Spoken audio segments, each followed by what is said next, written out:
کرتے ہیں۔ اگلی آیت میں وضاحت کے ساتھ فرمایا وَإِذَا بُشِّرَ أَحَدُهُمْ بِالْأُنْثَى ظَلَّ وَجْهُهُ مُسْوَدًّا وَهُوَ كَظِيمٌ۔ فرمایا یہ مشرک، یہ وہ لوگ ہیں، یہ وہ اللہ کے باغی لوگ ہیں، جب ان کو بیٹی کی خوشخبری دی جاتی ہے تو ان کا منہ کالا ہو جاتا ہے۔ جب ان کو گھر سے بیٹی کی خوشخبری دی جاتی ہے تو ان کا منہ کالا ہو جاتا ہے، ان کا منہ بن جاتا ہے، بگڑ جاتا ہے، اور یہ کالے پڑ جاتے ہیں اور دل میں ملال محسوس کرتے ہیں، دکھ محسوس کرتے ہیں، ان کے اوپر پہاڑ گر جاتا ہے بیٹی کی خبر سن کر۔ وَإِذَا بُشِّرَ أَحَدُهُمْ بِالْأُنْثَى، تم مشرک میں سے جب کسی کو بیٹی کی خبر ملتی ہے تو ظَلَّ وَجْهُهُ، اس کا جناب اس کا منہ کالا ہو جاتا ہے، وَهُوَ كَظِيمٌ، اور وہ دل ہی دل میں گھٹ رہا ہوتا ہے، دل ہی دل میں افسوس کر رہا ہوتا ہے، دل ہی دل میں جل رہا ہوتا ہے، مر رہا ہوتا ہے۔ یہ مشرک کی نشانی بتائیے۔ فرمایا یتوارا من القوم من سوء ما بشر به، کس لیے وہ دل میں کڑتا ہے، کس لیے افسوس کرتا ہے، کس لیے منہ بناتا ہے، کس لیے اس کا چہرہ سیاہ پڑ جاتا ہے؟ کہ تو یتوارا من القوم من سوء ما بشر به، کہ میں قوم کو کیا منہ دکھاؤں گا، قوم کے سامنے اس بیٹی کو لے کر کیسے جاؤں گا؟ یا تو میں قوم کے سامنے ذلیل ہو جاؤں اور یا تو پھر اس کو زندہ دفن کر دوں۔ یتوارا من القوم من سوء ما بشر به ایمسکہ علی ہون ام یدسہ فی التراب، فرمایا کہ اس کو رہنے دیں ہم ذلت کے ساتھ یا پھر اس کو مٹی میں دبا دیں، زندہ درگور کر دیں۔ تو یہ بیٹیوں کو برا سمجھنا، بیٹوں کو اپنا سمجھنا، بیٹے کی خواہش رکھنا اور بیٹیوں کو جناب منحوس سمجھنا اور اس کو نیچ درجہ سمجھنا، یہ مشرکوں کی نشانی ہے، اللہ کے دشمنوں کی نشانی ہے، اللہ کے باغیوں کی نشانی ہے، یہ مسلمان کی نشانی نہیں ہے۔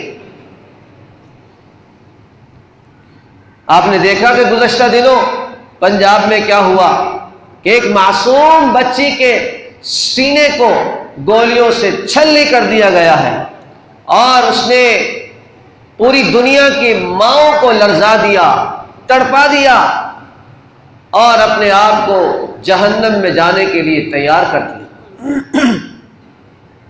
اللہ تبارک و تعالیٰ کے فیصلے کو گویا اس نے ٹھکرا دیا۔ رب العالمین فرماتے ہیں یہب لمن یشاء اناسا ویہب لمن یشاء الذکور، ارے بدبخت، جس کو میں چاہتا ہوں بیٹیاں عطا کرتا ہوں، جس کو چاہتا ہوں میں بیٹیاں عطا کرتا ہوں۔ یہ قرآن کا فیصلہ ہے، یہ رب کا فیصلہ ہے۔ تو ہوتا کون ہے فیصلے کو ٹالنے والا، فیصلے کا انکار کرنے والا، فیصلے کو رد کرنے والا؟ تیری حیثیت کیا ہے؟ ایک مچھر کا دفاع نہیں کر سکتا تو۔ نمرود جیسے لوگ ایک مچھر کے آگے بے بس ہو گئے، فرعون جیسے لوگ پانی کے آگے بے بس ہو گئے، اور تو اللہ کی رحمت کو ٹھکراتا ہے، اللہ کی رحمت کو دھکے دیتا ہے، اللہ کی رحمت کو زمین کے اندر دباتا ہے، زندہ درگور کرتا ہے۔ فرمایا یہب لمن یشاء اناسا ویہب لمن یشاء الذکور، رب العالمین جسے چاہتے ہیں بیٹیاں عطا فرماتے ہیں، جسے چاہتے ہیں بیٹے عطا فرماتے ہیں۔ او یزوجہم ذکرانا و اناسا، فرمایا جس کو چاہتے ہیں بیٹے اور بیٹیاں دونوں عطا فرماتے ہیں۔ او یزوجہم ذکرانا و اناسا ویجعل من یشاء عقیما، اور جس کو چاہتے ہیں باز کر دیتے ہیں، جس کو چاہتے ہیں بے اولاد کر دیتے ہیں۔ میرے پیارے آقا صلی اللہ علیہ وسلم کی 11 بیویاں، 11 ازواج مطہرات، صرف 2 بیویوں سے بچے ہوئے، حضرت خدیجہ الکبریٰ رضی اللہ تعالی عنہ اور حضرت ماریہ قبطیہ جس سے حضرت ابراہیم پیدا ہوئے، اور باقی 4 بیٹیاں اور 2 بیٹے، یہ حضرت خدیجہ الکبریٰ رضی اللہ تعالی عنہا کے بطن مبارک سے ساری اولاد ہوئی۔ حضرت عائشہ سے کوئی اولاد نہیں، جو آپ کی پسندیدہ بیوی ہے، سب سے زیادہ جس کے ساتھ محبت ہے، اس کا دامن اولاد سے خالی۔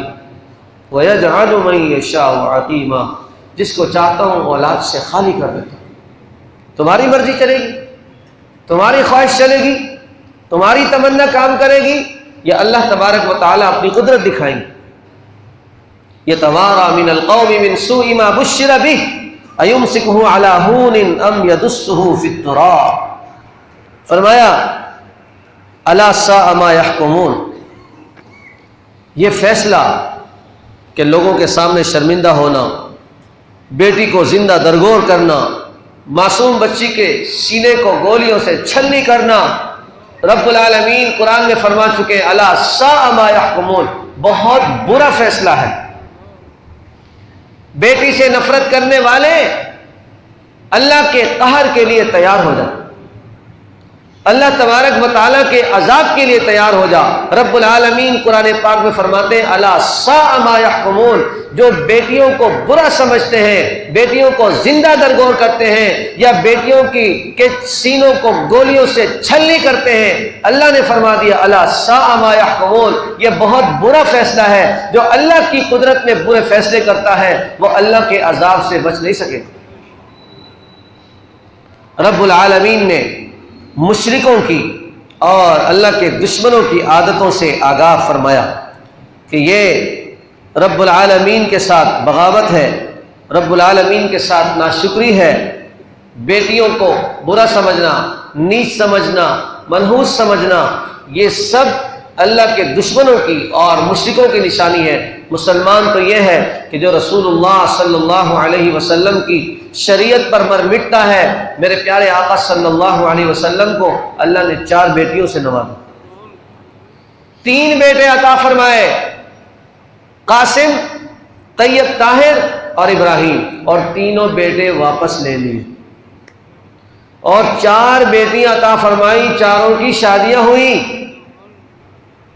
4 بیٹیاں عطا فرمائی اور چاروں کی شادیاں ہوئی، جوانی تک پہنچی، رسول اللہ صلی اللہ علیہ وسلم کی محبت کو پایا، آپ کی شفقت کو پایا۔ تو رب العالمین تو وہ ہے جو اپنے پیارے آقا کو، جو اپنے پیارے حبیب کو، جو ساری کائنات کے امام کو 4 بیٹیاں عطا فرماتے ہیں، جس کی بیٹیاں ہیں اس کی نسبت رسول اللہ صلی اللہ علیہ وسلم کے ساتھ۔ میرے آقا نے فرمایا کہ جو 3 بیٹیوں کی تربیت کر کے، جوان کر کے ان کی اچھی طرح شادیاں کروائے گا، کل قیامت میں جنت میں وہ میرے ساتھ ایسے قریب ہوگا جیسے یہ 2 انگلیاں ایک دوسرے کے قریب۔ صحابہ نے عرض کیا یا رسول اللہ صلی اللہ علیہ وسلم اگر کسی کی 2 بیٹیاں ہوں، آپ نے فرمایا 2 بیٹیوں کے لیے یہی خوشخبری۔ روایت میں آتا ہے کسی صحابی نے عرض کیا یا رسول اللہ اگر کسی کی ایک ہی بیٹی ہو تو وہ کیا کرے، 2-3 کہاں سے لائے؟ فرمایا کہ اللہ تعالیٰ کی رحمت سے نا امید نہیں، اللہ تعالیٰ اس کے ساتھ بھی یہی اشر فرمائیں گے۔ تو بیٹیوں کی قدر کریں، بیٹیوں کی اللہ کی رحمت سمجھیں، اور قدر والوں کو ہی اللہ تعالیٰ بیٹیاں عطا فرماتے ہیں، نہ قدرے کیا جانے۔ تو اللہ تبارک و تعالیٰ کا قرآن کا فیصلہ ہے کہ یہ بیٹیاں، یہ بیٹے دونوں یا بغیر بچے کے ہونا، یہ سب کس کی طرف سے ہے؟ اللہ کی طرف سے۔ یہ کس کا فیصلہ ہے؟ اللہ کا فیصلہ ہے۔ اللہ تبارک و تعالیٰ سے دعا ہے کہ رب کریم ہم سب کو کلام پاک کو سمجھنے کی اور اپنے عقیدے میں پختگی اور استقامت پیدا کرنے کی اور قرآن پاک پر عمل کرنے کی توفیق عطا فرمائے۔ وآخر دعوانا الحمدللہ۔